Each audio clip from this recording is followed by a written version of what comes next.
देखिए भाई, cosecant x के ग्राफ की हम बात कर रहे हैं। कोसिकेंट एक्स फर्स्ट और सेकंड दोनों क्वाड्रेंट्स के अंदर कोसिकेंट एक्स की रेंज आपको पता है, एक या उससे बड़ा माइनस एक या उससे छोटा, एक या उससे बड़ा माइनस एक या उससे छोटा। तो फर्स्ट और सेकंड क्वाड्रेंट के अंदर अलग अलग बिहेवियर है। 0 से 90 तक एक्स अगर फर्स्ट क्वाड्रेंट में है, कोसिकेंट एक्स डिक्रीज कर रहा है, एरो मार्क की डायरेक्शन डाउनवर्ड है, इसका मतलब ये डिक्रीज कर रहा है। कहां से कहां तक? From infinity to 0, 1, infinity to 1। 0 पर कोसिकेंट प्लस इन्फिनिटी डिफाइन नहीं है, बहुत बड़ा, और 90 पर कोसिकेंट की वैल्यू 1। 90 से 180 तक कोसिकेंट फिर इंक्रीज करेगा, फर्स्ट में डिक्रीज, सेकंड में increase. x belongs to second quadrant, cosecant x increases कहां से कहां तक? From 1 to infinity. थर्ड और फोर्थ दोनों क्वाड्रेंट्स के अंदर कोसिकेंट क्या कर रहा है? डिक्रीज। ये वाला जो पॉइंट है इसके कोऑर्डिनेट है x equal to pi by 2, y equal to 1। इस पॉइंट के कोऑर्डिनेट है x equal to 3 pi by 2 और y equal to -1। Third quadrant में कोसिकेंट की वैल्यू इंक्रीज कर रही है। When x belongs to third quadrant, cosecant x increases from minus infinity to -1, minus infinity to -1 increase। और fourth quadrant में when x belongs to fourth quadrant, cosecant x again decreases। cosecant x की value क्या हो रही है? Decrease. कहाँ से कहाँ? -1 से -1, -1 टू -, डिक्रीज कर रहा है इन्फिनिटी से 1 तक फर्स्ट क्वाड्रेंट में। सेकंड क्वाड्रेंट में इंक्रीज कर रहा है 1 से प्लस इन्फिनिटी तक। थर्ड क्वाड्रेंट में इंक्रीज कर रहा है माइनस इन्फिनिटी से -1 तक। और फोर्थ क्वाड्रेंट में फिर डिक्रीज कर रहा है -1 से -1। इसी प्रकार आपके पास सीकेंट एक्स का जो ग्राफ है, F X equal to secant X, इसका जो ग्राफ होगा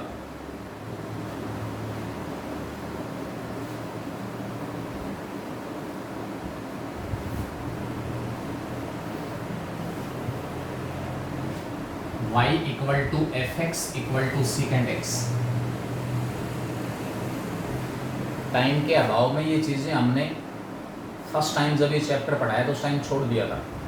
इस टाइप का जो आपके पास टेस्ट होगा जिसमें पिछले 1, 2, 3 टेस्ट आते हैं, वो एडवांस लेवल, मतलब मेंस और एडवांस मिक्सर होता है। और जो वैसे आपको टेस्ट दिए गए माइनर टेस्ट, वो लगभग मेंस लेवल के सारे क्वेश्चन होते हैं, उसमें 1-2 क्वेश्चन एडवांस लेवल पे होते हैं। सीकेंट एक्स का जो ग्राफ है बेटा, इसमें मैं फिर बता रहा हूँ आपको, ग्राफ ड्रा करने की ज़रूरत नहीं है एक एक पॉइंट लेके कि एक्स इतना एंगल है तो वाई कितना है, ये एंगल है तो वाई कितना है। हाँ, जो फिगर है ना वो एग्जैक्ट जरूर पता हो, exact. X equal to pi by 2, X equal to pi, X equal to 3 pi by 2 and last is X equal to 2 pi. यहाँ पर आपके पास आ गया 1, नीचे आ गया -1, क्योंकि सीकेंट एक्स की वैल्यू 1 या उससे बड़ी होती है। फर्स्ट क्वाड्रेंट में सीकेंट इंक्रीज करेगा, सीकेंट एक्स का ग्राफ फर्स्ट क्वाड्रेंट में सीकेंट एक्स इंक्रीज करेगा 1 से इन्फिनिटी तक। सेकंड और थर्ड दोनों क्वाड्रेंट्स में, सेकंड और थर्ड दोनों क्वाड्रेंट्स के अंदर हमारे पास जो सेकंड क्वाड्रेंट आपका है, पाई बाई 2 के ऊपर सीकेंट की वैल्यू डिफाइन ही नहीं है, माइनस इन्फिनिटी से आएगा, पाई के ऊपर इसकी वैल्यू -1 हो जाएगी, ये -1 है तो पाई के ऊपर ही ग्राफ यहाँ आके कट करेगा, मीन्स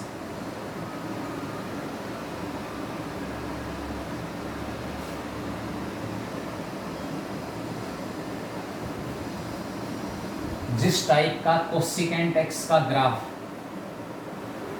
थर्ड और फोर्थ क्वाड्रेंट में बन रहा था, वैसा सीकेंट एक्स का ग्राफ बनेगा सेकंड और थर्ड में। और फोर्थ क्वाड्रेंट में फिर से वैल्यू आपके पास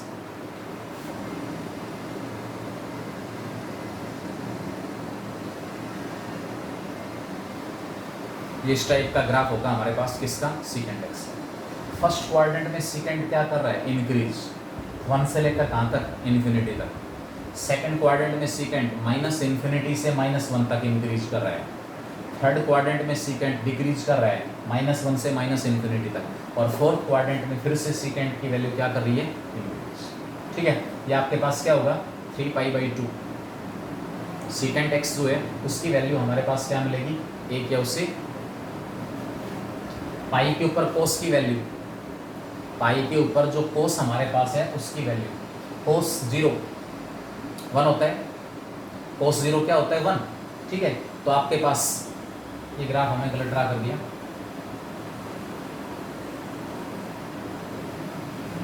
फोर्थ क्वाड्रेंट में कोस हमारे पास कैसा होता है, पॉजिटिव, सीकेंट भी पॉजिटिव। 3π/2 के ऊपर, 3π/2 के ऊपर सीकेंट की वैल्यू प्लस इन्फिनिटी, ये ग्राफ यहाँ इन्फिनिटी से आएगा और ऐसे 1 के ऊपर क्या हो जाएगा, खत्म हो जाएगा। 2π के ऊपर सीकेंट 1 होता है, ये इस टाइप का ग्राफ होता है। ये first quadrant, secant 0 1, secant 90 define नहीं है, प्लस इन्फिनिटी, तो ग्राफ 1 से इन्फिनिटी तक जाएगा। सेकंड और थर्ड क्वाड्रेंट, और ये हमारे पास क्या होगा, फोर्थ क्वाड्रेंट। तो ये आपके पास ग्राफ हो गए डिफरेंट जो ट्रिग्नोमेट्रिक फंक्शंस हैं, उनके ग्राफ, उनके फंडामेंटल पीरियड। अब आप लोगों के लिए मैं एक होमवर्क दे रहा हूँ आज, मैंने समझा दिया, टेबल बनाओगे आप लोग।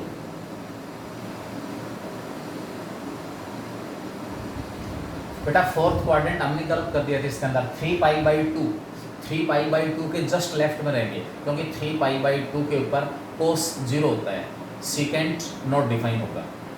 तो जैसे ही 3π/2 के लेफ्ट में रहेंगे, थर्ड क्वाड्रेंट है, थर्ड में हमारे पास सीकेंट -इन्फिनिटी को जाता दिखाई देगा। और जैसे ही 3π/2 से आगे गए तो ग्राफ प्लस इन्फिनिटी से आता दिखाई देगा। 2π के ऊपर कोस कितना होता है, 1, कोस 2π 1, तो सीकेंट 2π की वैल्यू भी 1 होगी, सीकेंट 2π।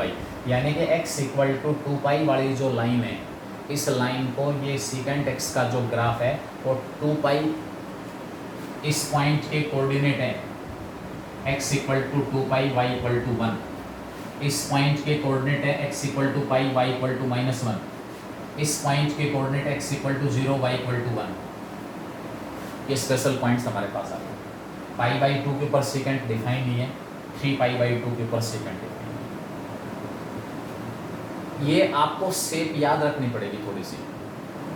बुक के अंदर जो सब्जेक्टिव ATC वाली बुक है उसमें सारे के सारे ग्राफ ड्रा किए हुए हैं।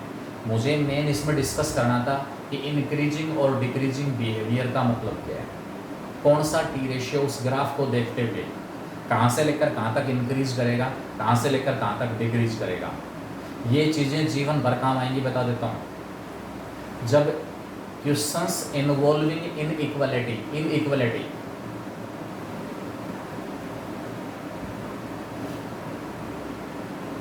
ये लाइंस आगे कहीं पर भी इंटरसेक्ट नहीं करेंगी। जो लाइन मैंने यहाँ ड्रा की है, ये इसीलिए ड्रा की है, मिलने का, इंटरसेक्ट करने का मतलब क्या हुआ भाई, मैंने चलो ये लाइन ड्रा कर दी, ये इस ग्राफ को यहाँ कट कर रही, इसका मतलब यहाँ से लेकर यहाँ तक ये जो फाइनाइट डिस्टेंस है ना, फाइनाइट डिस्टेंस, वो सपोज आपके पास ये पॉइंट हमारे पास π/4 ले लिया, जस्ट फॉर एन एग्जांपल। तो आप बता सकते हो कि ये वाला जो पॉइंट है इसका y कोऑर्डिनेट ये फाइनाइट डिस्टेंस है, फाइनाइट डिस्टेंस। अगर हमें सीकेंट π/2 और सीकेंट 3π/2 की वैल्यू फाइनाइट तो मिल जाएगी, अगर मुझे पता हो कि सीकेंट π/2 कितना है, ये 1/cos π/2 है, cos π/2 होता है 0। अब 1/0 तो मैथ में डिफाइन ही नहीं है। अगर आपने इस ग्राफ को इस लाइन के साथ कट करा दिया, इसका मतलब ये हुआ कि x = π/2 के ऊपर मुझे सीकेंट की वैल्यू मिल गई, लेकिन सीकेंट π/2 तो डिफाइन ही नहीं होता। इसका मतलब ये जो ग्राफ है वो इस लाइन को कभी भी कट नहीं करेगा, कभी भी इसको क्रॉस करके राइट में नहीं जाएगा। हमेशा बस इसके पैरेलल हो जाएगा, plus two up two plus infinity, लेकिन इंटरसेक्ट नहीं करेगा। यहाँ माइनस इन्फिनिटी से ग्राफ आता दिखाई देगा, लेकिन इसको इंटरसेक्ट नहीं करेगा, इंटरसेक्ट नहीं करेगा। यहाँ फिर माइनस इन्फिनिटी को ग्राफ जाता दिखाई देगा, इसको इंटरसेक्ट नहीं करेगा।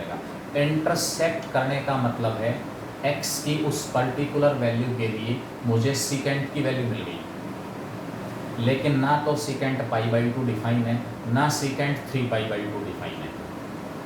इसलिए π/2 और 3π/2 को ये सीकेंट का जो ग्राफ है x equal to π/2 line, x equal to 3π/2 line, इन दोनों को कहीं पर भी इंटरसेक्ट नहीं करेगा। 10x का ग्राफ यही था फर्स्ट क्वाड्रेंट में, ये लाइन में इसीलिए ड्रा कर रहा था भाई। साइन के केस में मैंने ऐसी लाइन ड्रा नहीं की, कोस के केस में भी ड्रा नहीं की, बाकी चार के केस में ड्रा की है, क्योंकि बाकी चार टी रेशियो कुछ एक ऐसे एंगल्स हैं जहाँ डिफाइन ही नहीं है, इसलिए ये लाइंस मैंने ड्रा की है। पेन का ग्राफ ये इस टाइप में जाएगा, अब इसके पैरेलल होगा, इसको कहीं भी इंटरसेक्ट नहीं करेगा। अब ना इससे दूर, इससे इधर भी नहीं आएगा, इस टाइप का ग्राफ भी नहीं होगा। लगातार जैसे जैसे आगे बढ़ेंगे तो ये ग्राफ इसके लगभग, हमें ऐसा लगेगा कि कहीं इंटरसेक्ट कर रहा है, लेकिन एक्चुअल में इंटरसेक्ट नहीं करेगा। ठीक है, तो ये आपके पास हुआ। अब मैं जिस होमवर्क की बात कर रहा था, हर बच्चा टेबुलर फॉर्म में टेबल बनाएगा।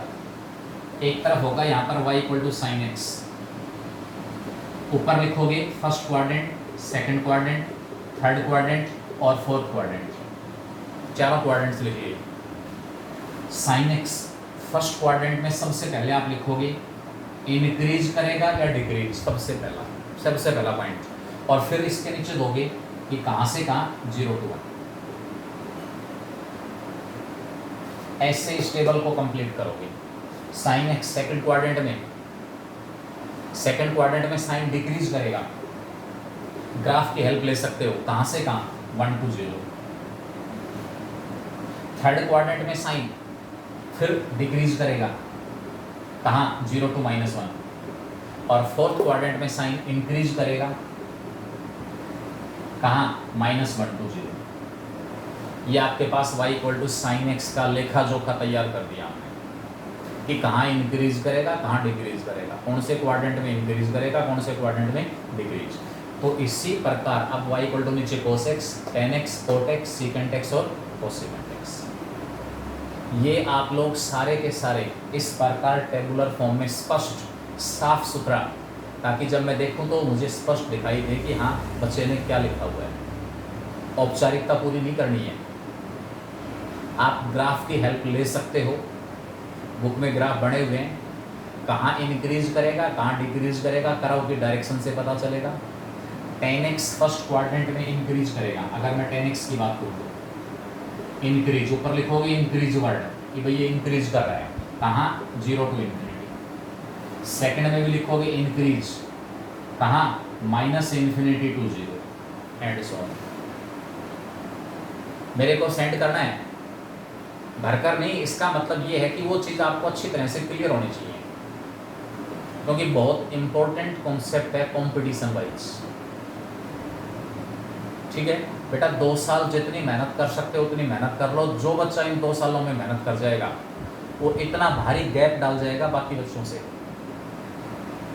कि वो गैप कभी भी भरेगा नहीं।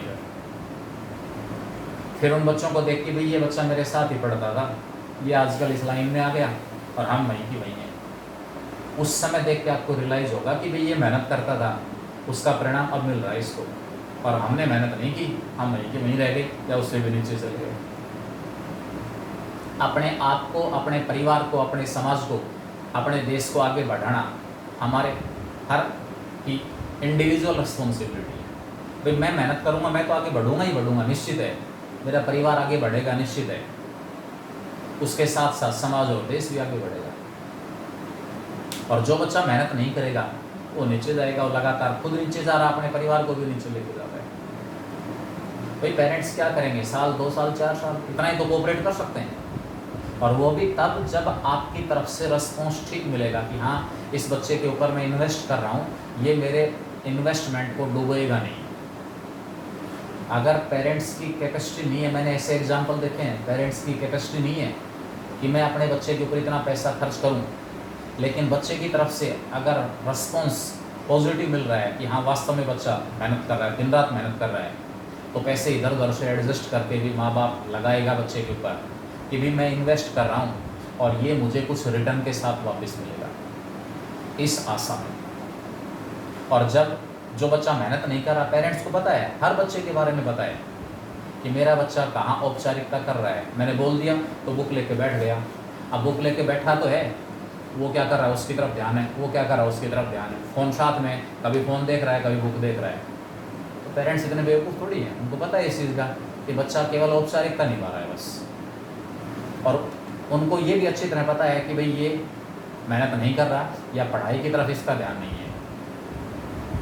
तो मैं आपको बता रहा हूँ कि जब बच्चा कोशिश कर रहा है तो पेरेंट्स उतने कैपेबल नहीं है, उसके बावजूद भी इधर उधर से एडजस्ट करके बच्चे की जो इच्छाएं हैं उनको पूरा करेंगे, कुछ भी हो, इस आशा के साथ कि जो दिन हमें देखने पड़ रहे हैं वो हमारे बच्चों को ना देखना पड़े। माँ बाप और टीचर जीवन में कभी भी ये नहीं चाहेंगे कि हमारे बच्चे, मेरे पढ़ाए हुए बच्चे या भी पेरेंट्स की तरफ से मेरे बच्चे जीवन में मुझसे नीचे जाएं।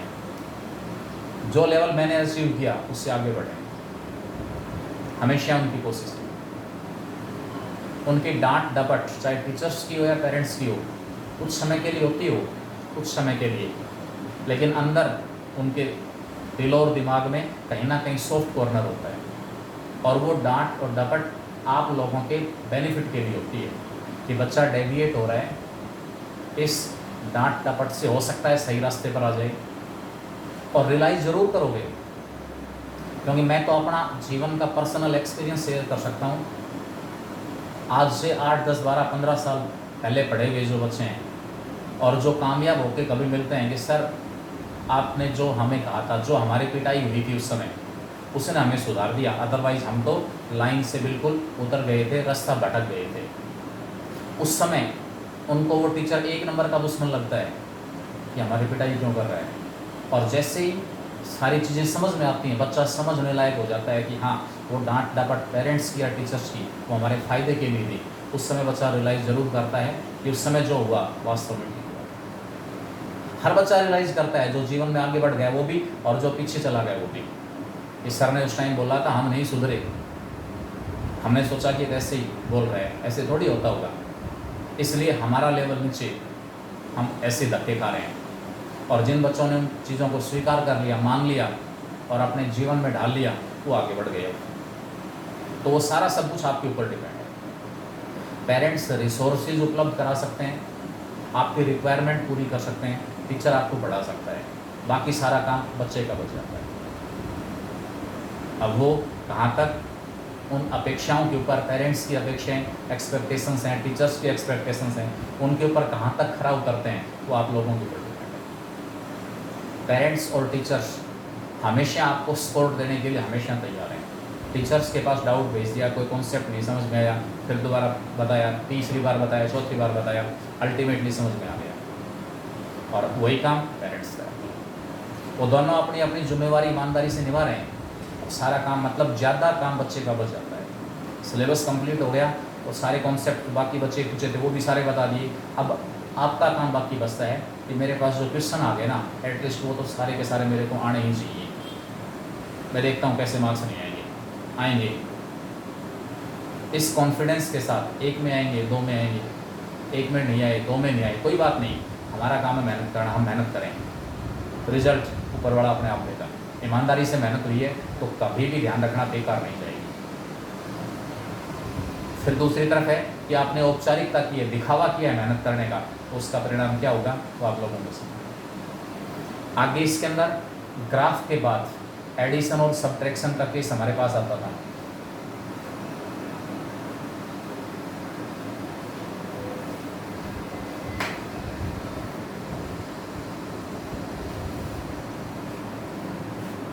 P ratios of sum or difference of two angles. Formula sin A plus B, sin A cos B plus cos A sin B, proof कहीं यूज़ नहीं होगा। हमने फर्स्ट टाइम इनको प्रूव करते समय प्रूफ भी दिए थे, लेकिन वो कहीं पर यूज़ नहीं होने। इग्नोर करके डायरेक्ट फॉर्मूला याद हो, यहाँ माइनस है तो आगे माइनस आ जाएगा। साइन ए माइनस बी, साइन ए कोस बी माइनस कोस ए साइन बी, कोस ए प्लस बी, कोस ए कोस बी माइनस साइन ए साइन बी,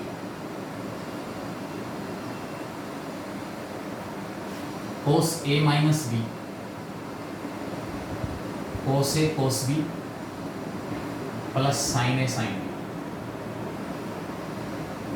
डिफरेंस थोड़ा सा डिफरेंस, साइन वाले फॉर्मूले में एक एंगल का साइन है, एक का कोस है। एंगल्स के बीच में प्लस साइन है तो आगे भी प्लस आ रहा है, एंगल्स के बीच में माइनस साइन है तो आगे भी माइनस आ रहा है। लेकिन कोस वाले में सिचुएशन थोड़ी सी डिफरेंट है। यहाँ एंगल्स के बीच में प्लस साइन है तो आगे माइनस आ रहा है, और यहाँ माइनस है तो आगे प्लस आ रहा है। दूसरा डिफरेंस, दोनों एंगल्स का कोस एक साथ है, दोनों का साइन एक साथ है, याद रखने में आसानी होगी। साइन ए प्लस बी, अब इनकी ज़रूरत, आपसे कहे साइन 15 की वैल्यू निकालो। अब मुझे तो वैल्यू 0, 13, 45, 60 और 90 की पता है साइन के लिए। मैं इस 15 को लिख दूंगा 60 माइनस 45 या 45 माइनस 30, और ये फॉर्मूला लगा दूंगा माइनस वाला। अपने आप मेरे पास साइन 15 की वैल्यू आ जाएगी। साइन 75, 45 प्लस 30, 75 आ गया, वैल्यू पुट करते हैं, सोल्व करें। tan a plus b, tan a plus tan b upon 1 minus tan a tan b, tan a minus b, tan a minus tan b upon 1 plus tan a tan b।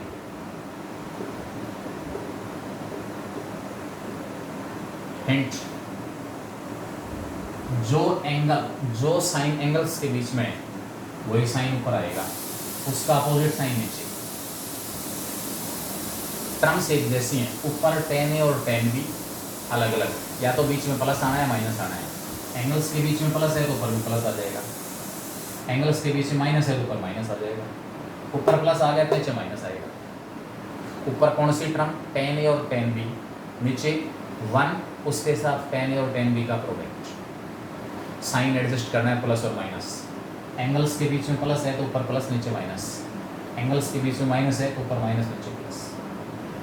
इसी फॉर्मूले के particular case, अगर मैं a को put कर देता हूँ 45 और b को पुट कर देता हूँ थीटा, दो फॉर्मूले tan 45 प्लस थीटा, a को 45 रख दो, b को थीटा। tan 45 हमें पता है 1 होता है, 1 प्लस tan थीटा अपॉन में 1 माइनस tan थीटा, और tan 45 minus theta 1 minus tan theta upon 1 plus tan theta. tan 45 plus theta, tan 45 minus theta, दो फॉर्मूले यहाँ पर। Sine a plus B into sine a minus b, angle है ध्यान रखना, a plus b और a minus b, it is equal to sine square a minus sine square b। Sine a plus B into sine a minus B, cos a plus B into cos a minus B. यही formula आप इसको cos square b minus cos square a भी कह सकते हो। Sine a plus B into sine a minus B, या तो दोनों जगह साइन या दोनों जगह cos. Sine square a minus sine square b। अगर साइन की फॉर्म में है तो जो एंगल a है, a का मतलब जो प्लस साइन के साथ है दोनों जगह, यहाँ और यहाँ दोनों जगह जो एंगल प्लस साइन के साथ है वो a है। एक जगह प्लस और एक जगह माइनस के साथ वो एंगल b है। साइन के रूप में फॉर्मूला है तो sine square a minus sine square b, और कोस के रूप में फॉर्मूला है तो cos square b minus cos square. Either cos square a minus sine square b और cos square b minus sine square. Cos वाले फॉर्मूले में प्लस साइन के साथ कोस स्क्वेयर भी आएगा, वो एंगल a भी हो सकता है, वो एंगल b भी हो सकता है। फॉर्मूले बहुत ज़्यादा हैं। मैं बार बार आपको बता रहा था कि बेटा फॉर्मूले अपने सारे एक साथ लिखो और उनको एक ऐसी जगह चिपका दो अपने स्टडी रूम में कि जब भी 5-7 मिनट का टाइम आपके पास है वो फॉर्मूले एक बार रिवाइज कर लिए। एक दिन में कभी याद नहीं होंगे। मैंने प्रेशर बना दिया कि अगले 3 दिन में फॉर्मूले सुनूंगा, नहीं होंगे याद, किसी भी हालत में नहीं होंगे। बार बार उनको रिवाइज करोगे, अदरवाइज किसी की लेफ्ट और किसी की राइट मिक्स होगी, लेफ्ट हैंड साइड और राइट हैंड साइड। बार बार उनको रिवाइज करेंगे तो याद रहते हैं। कोई ऐसा भी लंबा चौड़ा वो नहीं है कि सर याद कैसे करें, फिर जब याद नहीं होंगे तो बार बार कोशिश होगी तो हर हालत में याद होगी। जीवन भर जब तक पढ़ोगे जब तक काम आएंगे। ये नहीं कि 11th में ट्रिग्नोमेट्री पढ़ ली पीछा छूट गया, जब तक पढ़ोगे काम आएंगे। अब ये दो फॉर्मूले ऐड कर लिए, T ratios of product of T ratios in terms of sum and difference. Transformation, product of T ratios का ट्रांसफॉर्मेशन, चेंज होना, सम और डिफरेंस है। 2 sin a cos b sin a plus b plus sin a minus b। sin a plus b वाला formula और sin a minus b वाला भी अगर मैं लिख दूं यहाँ पर, sin a cos b minus cos a sin b। अगर इन दोनों को ऐड कर लिया, ऐड कर लेता हूँ दोनों को, ये कैंसिल हो जाएगा। sin a cos b sin a cos b 2 sin a cos b, ये फॉर्मूला बन गया। इसके equal sin a plus b plus sin a minus b. घटा देंगे। अगर इसमें से इसको माइनस कर रहा हूँ, माइनस करूँगा तो ये कैंसिल हो जाएगा। अगला formula 2 cos a sin b sin a plus b minus sin a minus b। इन दोनों को ऐड कर लो, 2 cos a cos b cos a plus b plus cos a minus b 2 sin a sin b। इसमें से इसको minus करना पड़ेगा, इस minus वाले में से प्लस वाले को माइनस करना पड़ेगा। cos a minus b minus cos a plus b। कैसे याद रखें? Transformation of product of T ratios. Left side में हर जगह टी रेशियोज का प्रोडक्ट है और ये ट्रांसफॉर्म हो गया, चेंज हो गया टी रेशियोज के सम और डिफरेंस में। टी रेशियोज के बीच में जो साइन है वो या तो प्लस आ गया या माइनस आ गया। ये फॉर्मूला आपके पास है। इनके रिवर्स फॉर्मूले, सम और डिफरेंस है टी रेशियोज का, सम और डिफरेंस, उसको प्रोडक्ट में चेंज करना है। टी रेशियोज का सम और डिफरेंस, बेटा ये फॉर्मूले ए और बी के साथ हो या एक्स और वाई के साथ हो, कोई फर्क नहीं पड़ेगा। अगर यहाँ पर मैं x और y ले लेता हूँ तो उससे कोई फर्क नहीं है। sin x plus y sin x cos y cos x sin y।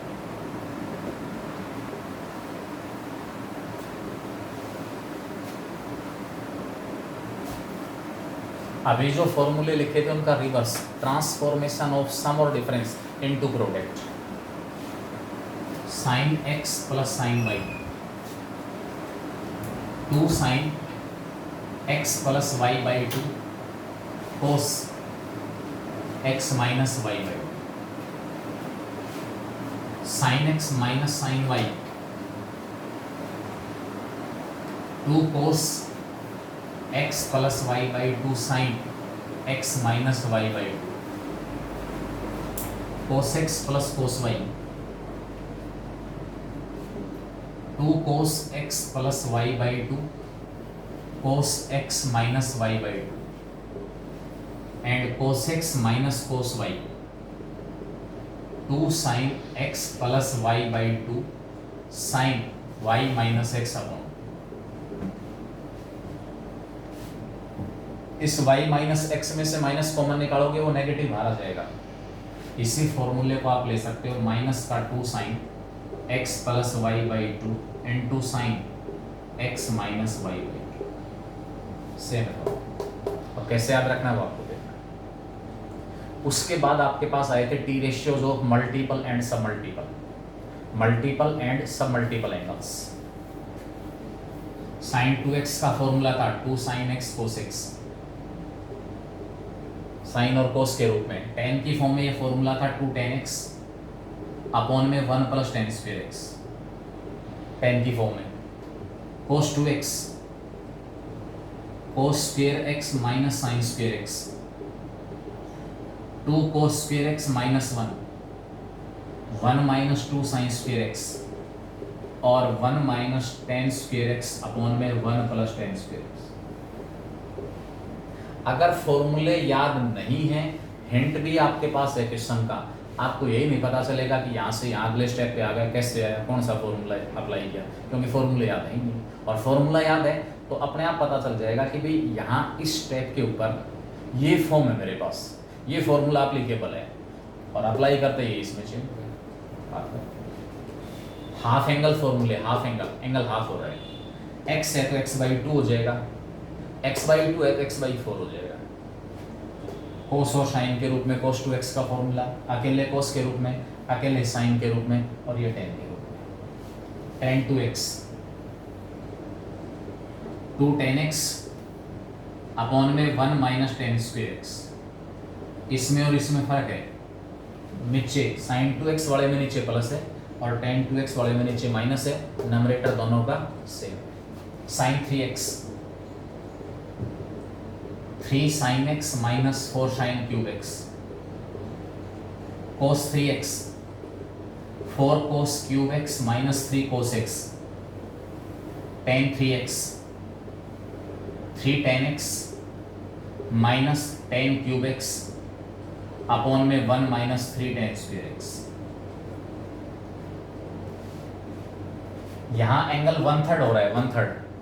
Left hand side में एंगल ए दिया हुआ है, राइट हैंड साइड में एंगल a/3 आ गया, इसका मतलब मुझे एंगल 1/3 करने वाला फॉर्मूला यूज करना है। लेफ्ट साइड में एंगल 4a है, राइट साइड में 2a आ गया, इसका मतलब मुझे एंगल हाफ करने वाला फॉर्मूला यूज करना है। कौन सा फॉर्मूला किस फॉर्म में एप्लीकेबल है उसके अकॉर्डिंग। उसके बाद इसमें आपके पास है जो 18 के मल्टीपल एंगल्स हैं उनके लिए डिफरेंट टी रेशियोज की वैल्यू। साइन 18 √5 माइनस 1/4, कोस 18 की वैल्यू निकाल लें यहाँ से, 10 + 2 √5 का स्क्वायर रूट अपॉन में 4 आ जाएगा। कोस 18 10 + 2 √5 का स्क्वायर रूट अपॉन 4। चेक कर लेना इसके अंदर ये वैल्यू। साइन 18 की पता लगी, कोस 18। साइन 18 और कोस 72 सेम है, कोस 18 और साइन 72 सेम है। हमेशा याद रखना ऐसे दो एंगल जिनका सम 90 है, a + b अगर 90 है ना तो साइन a और कोस b इक्वल होंगे, टेन a और कोट b इक्वल होंगे, कोट a और टेन b इक्वल होंगे, सीकेंट a और कोसिकेंट b इक्वल होगा, कोसिकेंट a और सीकेंट b इक्वल होगा। ऐसे दो एंगल जिनका सम 90 है, एक एंगल का साइन और दूसरे का कोस, जो टी रेशियो एक दूसरे में चेंज हो जाते हैं 90 पर, वो टी रेशियो आएंगे साथ। साइन 30 और कोस 60 इक्वल है, साइन 60 और कोस 30 इक्वल है, साइन 75 और कोस 15 इक्वल है। दोनों का सम 90 है, एक का साइन और दूसरे का कोस। ये फॉर्मूले हमारे पास है। यहाँ से आ गया साइन 36 कोस 36 क्या होगा, जो साइन 36 है वो कोस 54, जो साइन 54 है कोस 36, उनकी वैल्यू हम ड्राइव कर सकते हैं। डायरेक्ट वैल्यू याद रह जाए सबसे बढ़िया, क्योंकि ऑब्जेक्टिव में तो डायरेक्ट आपको वैल्यू यूज करनी है। हाँ, सब्जेक्टिव के अंदर उनका डेरिवेशन भी आ सकता है। उसके बाद लास्ट में आपके पास आता था ट्रिग्नोमेट्रिक इक्वेशन। ट्रिग्नोमेट्रिक इक्वेशंस क्या होंगे? ट्रिग्नोमेट्रिक इक्वेशंस हमारे पास जनरल सॉल्यूशन और प्रिंसिपल सॉल्यूशन क्या कुछ होगा।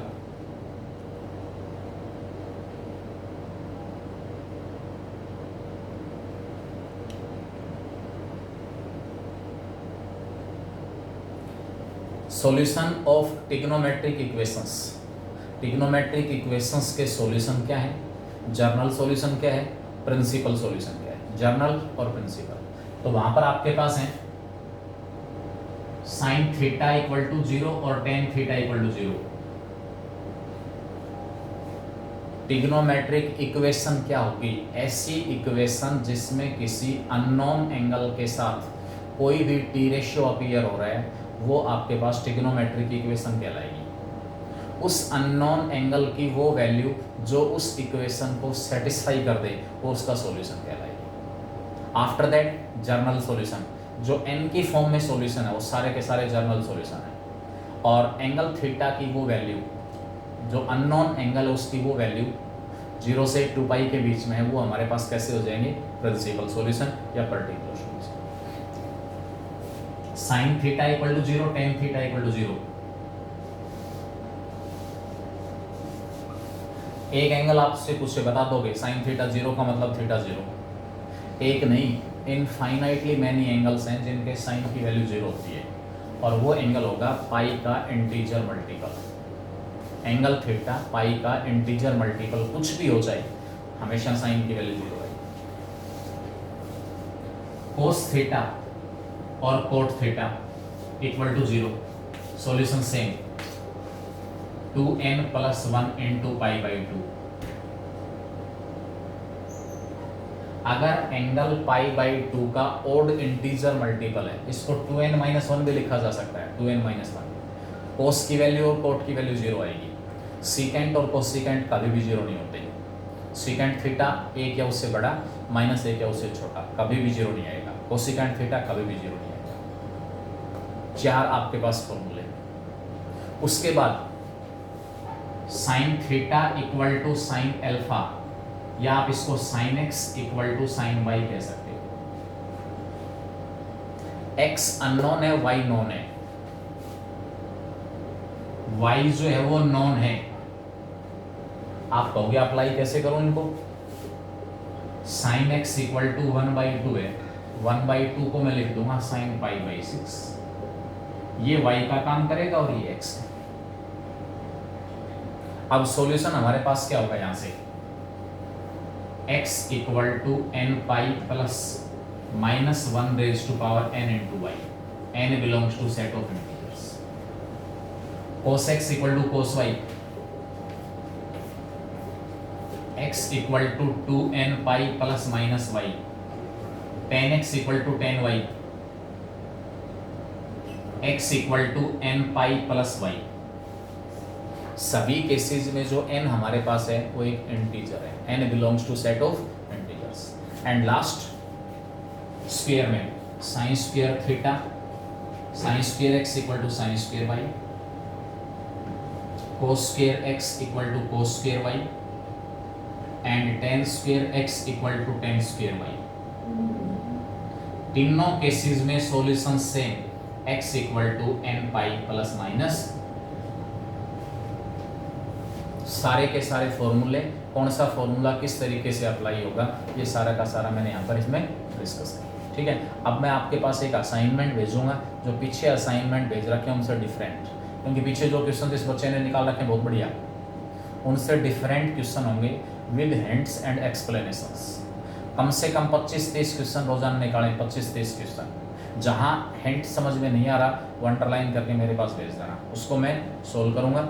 अगर मेरे को लगा कि भी कोई ऐसा पॉइंट है, एक हिडन पॉइंट है, वही डिस्कस करना है तो टेलीफोनिकली, और अगर लगा कि हाँ सब बच्चों को प्रॉब्लम इसमें, तो फिर उस केस में मैं ऑनलाइन क्लास में। ठीक है, कल से हम इसके अंदर रूटीन में जो अपना काम स्टार्ट करेंगे वो सर्कल का सब्जेक्टिव जो पोर्शन है वो लेंगे, सर्कल का सब्जेक्टिव पोर्शन। ठीक है, असाइनमेंट मैं आप लोगों के पास भेज दूंगा, उसके 25-25 क्वेश्चन रोजाना निकालेंगे। 2 वीक्स का टाइम आपके पास है, एक दिन हम टेक्नोमेट्री ऊपर लगाएंगे, 1 वीक पूरा, और उससे अगला वीक हमारे पास इसमें हो जाएगा sequence and series. Straight line वाला कॉन्सेप्ट जो अभी रिसेंटली आपने कंप्लीट किया है, जो टॉपिक है, उसको बार बार अपने आप रिवाइज करते रहना अपने आप। ठीक है।